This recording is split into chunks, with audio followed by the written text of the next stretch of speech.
કવિ કલાપીએ એક બહુ જ સુંદર રચના કરી છે. એમાં એમણે લખ્યું છે કે જ્યાં જ્યાં નજર મારી પડે યાદી ભરી ત્યાં આપની, જ્યાં જ્યાં નજર મારી પડે યાદી ભરી ત્યાં આપની, જ્યાં જ્યાં ચમન જ્યાં જ્યાં ગુલો ત્યાં ત્યાં નિશાની આપની. અહીંયાથી ઊભા રહીને જ્યારે હું જોઉં છું ને તો મને એવું લાગે છે કે જાણે અપરાજિતાના ફૂલો ખીલ્યા છે. એવું સુંદર દ્રશ્ય અહીંયાથી દેખાય છે. આમ તો એવું કહેવાય છે કે સ્ત્રીનો રંગ ગુલાબી હોય છે. જ્યારે પણ આપણે વુમનને રિપ્રેઝેન્ટ કરીએ ત્યારે ગુલાબી રંગ યુઝ કરતા હોઈએ છીએ, પણ આજે એગ્રીકલ્ચર યુનિવર્સિટીમાં બ્લુ રંગ સિલેક્ટ કરવામાં આવ્યો છે. પિંક કલર એ સૌમ્યતાનું પ્રતીક છે, એ પ્રેમનું પ્રતીક છે, એ સ્નિગ્ધતાનું પ્રતીક છે. અને બ્લુ કલર એ આકાશનું પ્રતીક છે, એ સમુદ્રનું પ્રતીક છે. એટલે બ્લુ કલર વિશાળતા બતાવે છે, ઉદારતા બતાવે છે અને શક્તિ બતાવે છે. આ સમજાવે છે કે સ્ત્રી માત્ર સૌમ્ય નથી, પણ એ સમય આવે ને ત્યારે કઠોર પણ થઈ શકે છે, આત્મરક્ષા માટે અને એના પરિવારની રક્ષા માટે. તો આજે અહીંયા સૌમ્યતાથી શક્તિનું પ્રદર્શન થઈ રહ્યું છે. આપ સૌને એગ્રીકલ્ચર યુનિવર્સિટીના તમામ સ્ટાફ મેમ્બર્સ અને ગર્લ્સને હું ખૂબ ખૂબ happy women's day. I wish you all a very very happy women's day.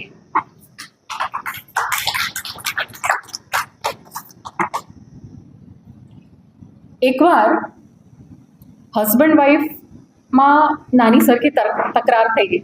નવા લગ્ન થયા હતા, ચામાં મજા નથી આવી એટલે હસબન્ડ થોડા ગરમ થઈ ગયા, ઓફિસે ગયા.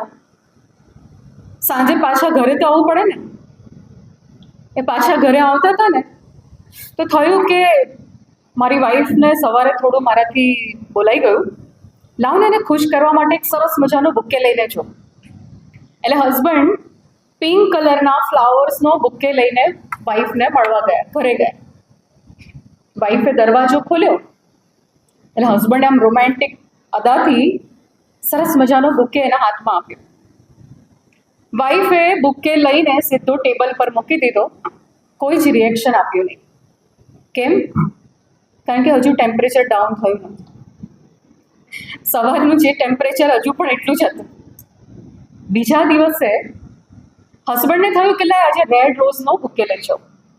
એ સરસ મજાના રેડ રોઝનો બુકે લઈને ઘરે ગયા. વાઈફે દરવાજો ખોલ્યો, બુકે એના હાથમાં આપ્યો. વાઈફે એની સામે જોયું પણ નહીં અને બુકે લઈને ટેબલ પર મૂકી દીધો. હજુ પણ ટેમ્પરેચર નોર્મલ નહોતું થયું. ત્રીજા દિવસે એને થયું કે લાવ ને આજે હું યલો કલરના ફ્લાવર્સ લઈ જાઉં. યલો કલરના ફ્લાવર્સ લઈને ઘરે ગયા, વાઈફને આપ્યા. એટલે વાઈફે જોયું અને બોલ્યા, યલો કલર? તમને કઈ અક્કલ છે કે નહીં? કોઈ યલો કલરનો ફ્લાવર્સ લાવતું હોય?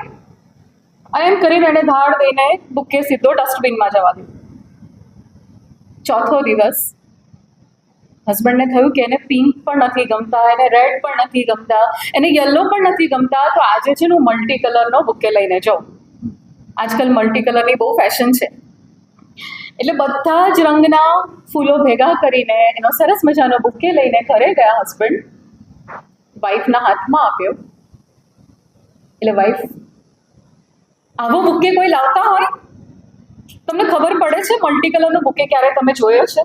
કોઈ કલર સેન્સ નથી તમારામાં, બિલકુલ પણ ખબર નથી પડતી કે વાઈફને શું ગમે ને શું ના ગમે. આજે પણ 2 દિવસ તો કંઈ બોલ્યા નહીં, આજે થોડું બોલ્યા અને બુકે મૂકી દીધો ટેબલ ઉપર. 5મો દિવસ હસબન્ડને થયું આજે મારે કશું જ લઈને નથી જોયું, અને કશું ગમતું તો છે નહીં. ઘરે ગયા, વાઈફે દરવાજો ખોલ્યો એટલે હસબન્ડે એક જ વાત કરી, આજે જમવાનું ના બનાવીશ, આપણે લોંગ ડ્રાઈવ પર જઈએ છીએ. અને તરત વાઈફના મોઢા પર સરસ મજાની સ્માઇલ આવી ગઈ. વાઈફને બુકેમાં ઇન્ટરેસ્ટ નહોતો, વાઈફને હસબન્ડનો ટાઈમ જોઈતો, કારણ કે એની ઇમોશનલ નીડ ટાઈમ પૂરી કરો. આ ઇમોશન્સની દુનિયા છે ને એ બહુ કોમ્પ્લિકેટેડ છે. અહીંયા 1 + 1 = 2 પણ થાય, 11 પણ થાય, 21 પણ થાય, 100 પણ થાય, 0 પણ થાય ને ઇન્ફાઇનાઇટ પણ થાય. આ ઇમોશન્સની દુનિયા છે. તો આજે મારે તમારી સાથે ઇમોશન્સની વાત કરવી છે. એકવાર એક જમાઈ એમના સસરાને મળવા ગયા. અંદર એટલો બધો ગુસ્સો, એટલા બધા બળાપા હતા. સસરાના ઘરે ગયા. સસરા બેઠા બેઠા છાપું વાંચતા હતા સોફા પર બેસીને. એટલે જમાઈ આવીને કહ્યું કે આ તમારી છોકરી જે દિવસથી મારું લગ્ન થયું છે ને, તો મને એવું લાગે છે કે મેં પનોતી માથે લીધી છે. મારી સાથે વગર કારણે ઝઘડા કરે છે. કોઈ રીઝન હોય કે ના હોય, એને મારી સાથે ઝઘડા જ કરવા હોય છે. એટલી બધી એમણે ફરિયાદો કરી, complain for half an hour. સસરાએ શાંતિથી સાંભળ્યું અને પછી છાપું બંધ કરીને જમાઈના ખભા ઉપર હાથ મૂક્યો અને પ્રેમથી કહ્યું, કુમાર, આ તમારી પાસે છે ને એ તો કટપીસ છે. આખો તાકો તો મારી પાસે છે. આટલા વર્ષોથી હું નિભાવું છું. સામેવાળાને જ્યારે આપણે સમજતા નથી ને, એને શું ગમે છે અને આપણે એને શું આપીએ છીએ, આ બંનેમાં જ્યારે ડિફરન્સ હોય ત્યારે બધા ઇશ્યુઝ થતા હોય છે. હમણાં એક તમારા જેવો જ 3rd યર ફાઇનલ યરનો એક સ્ટુડન્ટ, એને એવું થયું કે કેવી બધી એલિજિબિલિટી હોય. લાઈક ફોર એક્ઝામ્પલ, તમારી યુનિવર્સિટીમાં એડમિશન લેવું હોય તો એલિજિબિલિટી ચેક કરવામાં આવે કે એના 12થમાં આટલા પર્સન્ટેજ હોય, બરાબર. એટલે એને થયું કે મેરેજ કરવા હોય, લગ્ન કરવા હોય તો એની માટે લાયકાત શું હોવી જોઈએ? What is the eligibility criteria for marriage?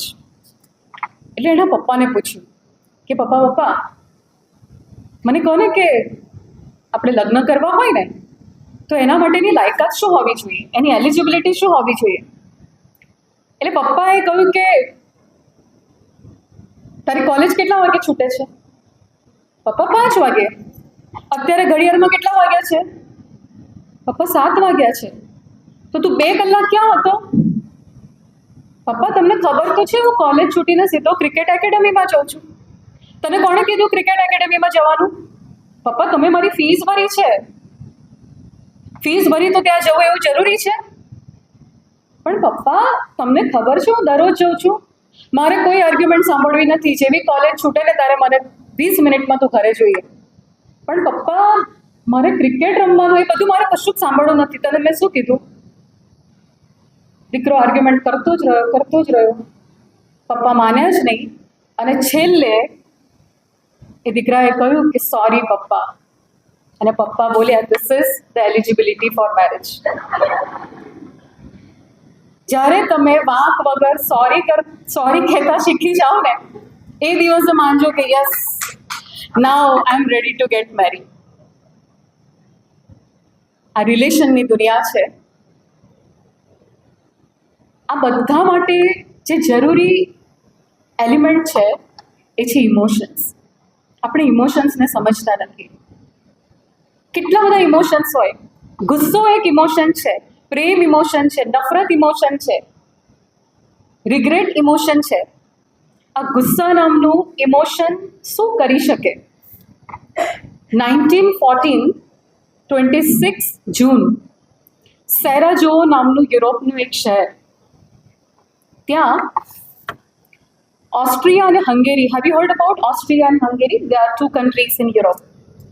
Austria Hungary બંને સાથે હતું 1914માં. અને 26 જૂનના દિવસે ત્યાં એક સરસ મજાનો ફેસ્ટિવલ હતો.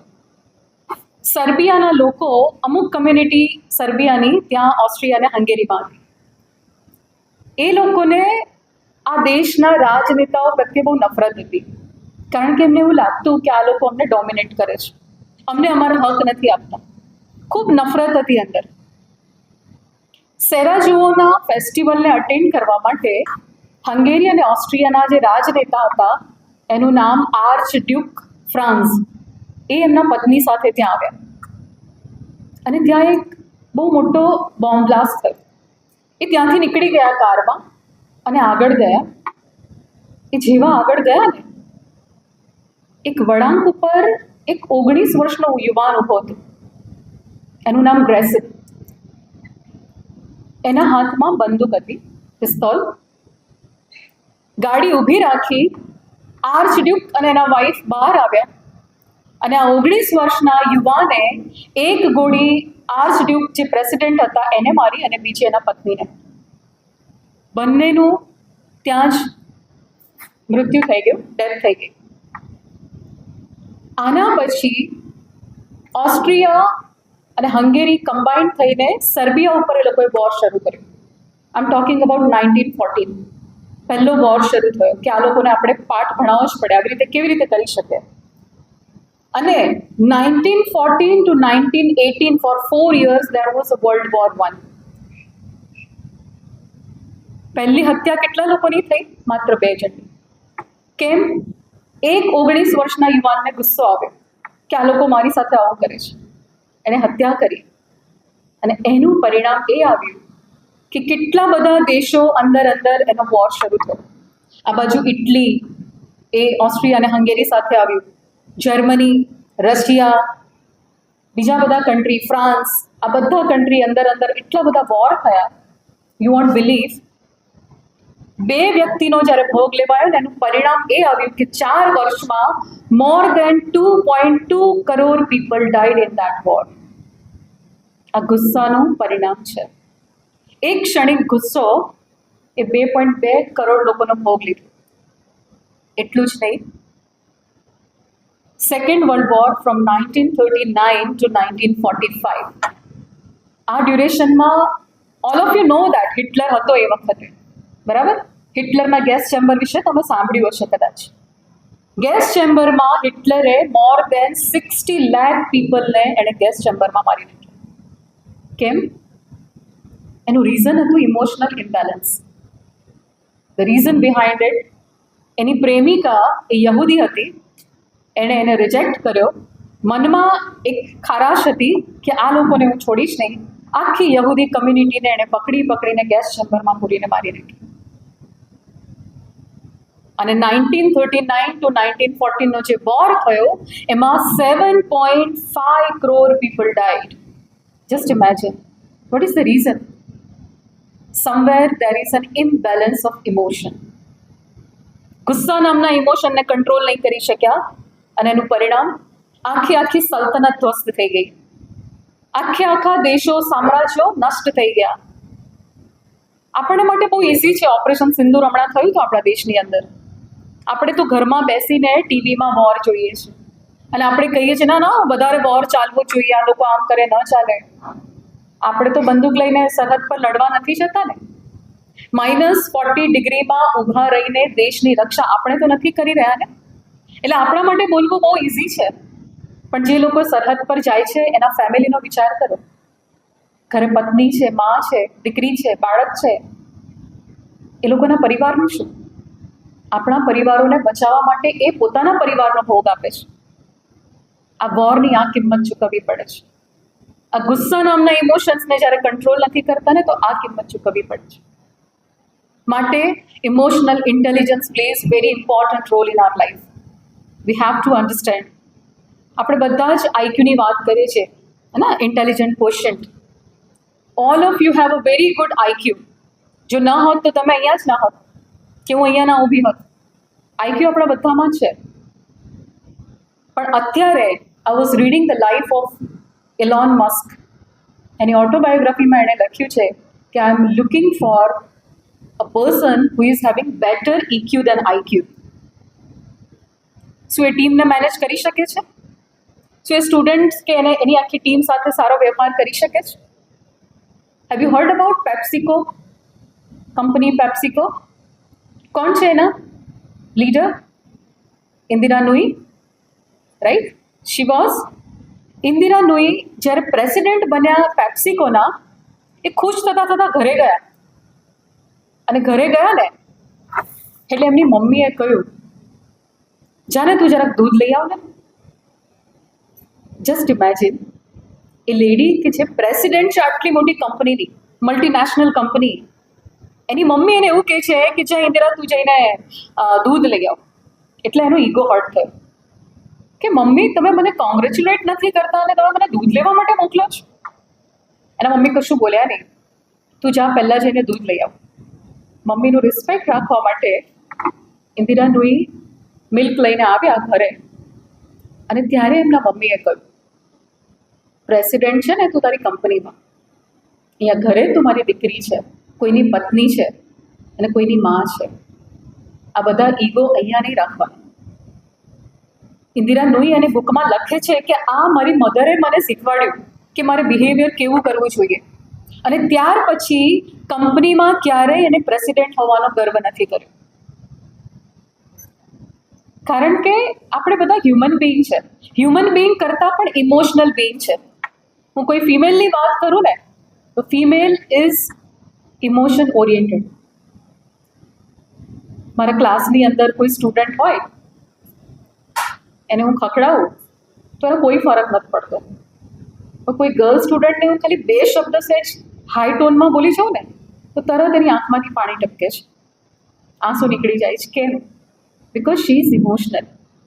એ ઇમોશનલ બિંગ છે. આજે આપણે વિમેન્સ ડે સેલિબ્રેટ કરી રહ્યા છીએ.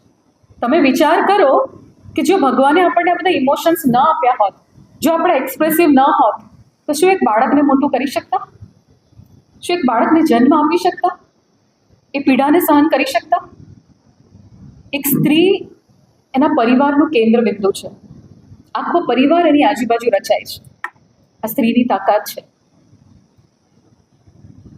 આપણે જુદા જુદા ઇમોશન્સને આજે સમજવાનો પ્રયત્ન કરીશું. આ દોસ્તી આજે અમીએ મને અહીંયા ઇન્વાઇટ કરી છે. I am coming here for second time. દોસ્તી કોને કહેવાય? આપણે બધા જ પંચતંત્ર વાંચ્યું હશે આપણા બચપનમાં. તમે સાંભળેલી જ એક વાત તમને કરું. એકવાર 2 મિત્રો જંગલમાંથી પસાર થઈ રહ્યા હતા અને સામે એક મોટું રીંછ આવ્યું. બેર. એ રીંછને જોઈને એક મિત્ર તરત ઝાડ ઉપર ચડી ગયો, કારણ કે એને ઝાડ પર ચડતા આવડતું હતું. અને બીજો મિત્ર ત્યાં જ ઊભો રહ્યો. પેલું રીંછ પાસે આવ્યું, તરત જ એને કંઈક સૂઝ્યું અને જમીન પર સૂઈ ગયો અને પોતાના શ્વાસ રોકી લીધા. રીંછ પાસે આવ્યું, એને સૂંઘ્યું, એને લાગ્યું કે આના શ્વાસ તો ચાલતા નથી. એની કાન પાસે એનું મોઢું રાખીને પછી ત્યાંથી નીકળી. થોડી વાર થઈ, રીંછ દૂર જતું રહ્યું અને પછી પેલો મિત્ર જે ઝાડ ઉપર હતો એ નીચે આવ્યો. એને આવીને પેલા મિત્રને પૂછ્યું કે આ રીંછે તને કાનમાં શું કહ્યું? અને ત્યારે મિત્ર કહે છે કે મુશ્કેલીમાં જે સાથ છોડી દે ને એવા મિત્રોની ક્યારેય દોસ્તી ના કરીશ, એ લોકોનો ક્યારેય વિશ્વાસ ના કરીશ. અમી અને હું 10 વર્ષ પહેલાં સાથે હતા. મારી અને એની ઉંમર વચ્ચે ખૂબ તફાવત છે, એજ્યુકેશનનો પણ તફાવત છે. પણ તેમ છતાં 10 વર્ષની દોસ્તીમાં એક ક્ષણિક અમે કદાચ 5-6 મહિના માટે જ સાથે હતા, પણ એ દોસ્તી 10 વર્ષ પછી પણ એટલી જીવંત છે.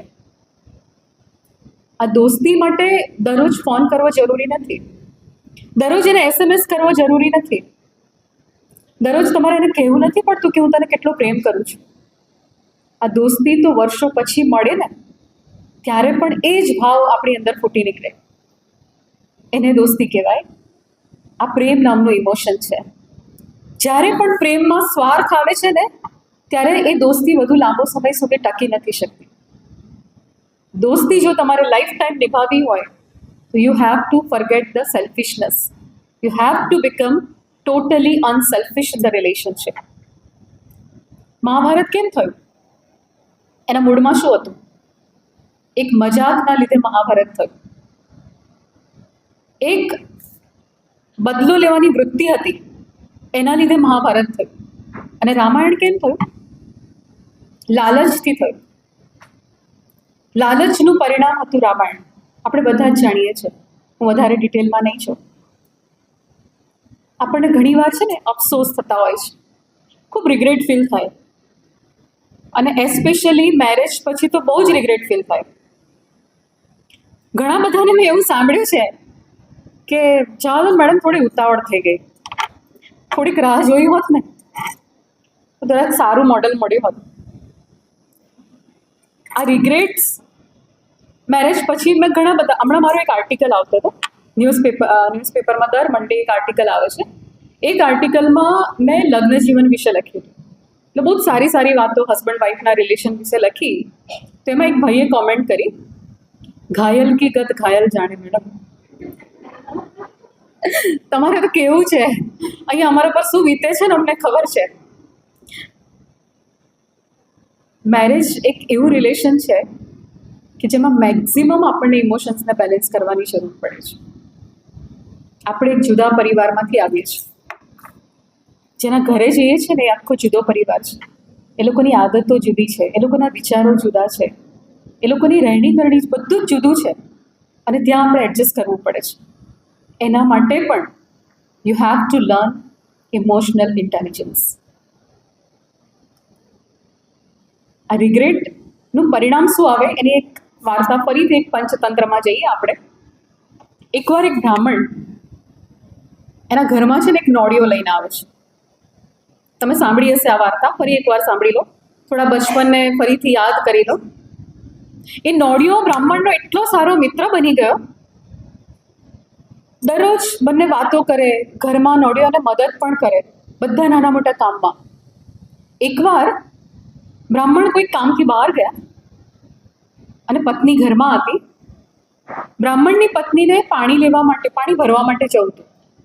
એટલે એણે નોળિયાને કહ્યું કે જો મારો દીકરો છે ને ઘોડિયામાં છે, તું એનું ધ્યાન રાખજે, હું હમણાં પાણી ભરીને આવું છું. થોડી વાર થઈ, ઘરમાં એક સાપ આવ્યો. આપણને ખબર છે નોળિયા અને સાપનું યુદ્ધ થયું, અને ઓફકોર્સ નોળિયો જીતી ગયો. પણ થયું એવું કે એના મોઢા ઉપર લોહી ચોંટ્યું હતું. જેવી બ્રાહ્મણની પત્ની પાણી ભરીને ઘરમાં આવી અને માથા ઉપર પેલો કડો હતો, અને નોળિયો સામે ગયો, હજુ તેને કશું બોલે ને એ પહેલાં એણે જોયું કે નોળિયાના મોઢા ઉપર લોહી ચોંટ્યું છે. અને એણે અઝ્યુમ કરી લીધું કે આણે મારા દીકરાનો ફોન કર્યું છે, મારા દીકરાને એને મારી નાખ્યો છે. એ કંઈ પણ બોલે સાંભળે એ પહેલાં ઘડો માથા પરથી ઉતારીને નોળિયા ઉપર ફેંક્યો, એને મારી નાખ્યો. ઘરમાં જઈને જોયું ને તો દીકરો ઘોડિયામાં રમતો હતો અને પાસે એક મરેલો સાપ પડ્યો હતો. ત્યારે એને સમજાયું કે નોળિયાએ તો મારા દીકરાનું રક્ષણ કર્યું છે, એને માર્યો નથી. ક્યારેક સામેવાળાને પૂરેપૂરા સાંભળતા નથી ને, એની વાત આપણે પૂરી પણ નથી કરવા દેતા અને તરત રિએક્શન આપીએ છીએ. આ રિએક્શનના પરિણામો હોય છે. તો આ બધી જ વાતો આજે મારે તમારી સાથે કરવી છે. આપણે હવે સ્લાઇડ્સ ચાલુ કરીશું. મારે જે કહેવું છે તે just don't depend on your IQ. Try to develop EQ as well, because that also plays a very important role in our life. Now I'll start slides.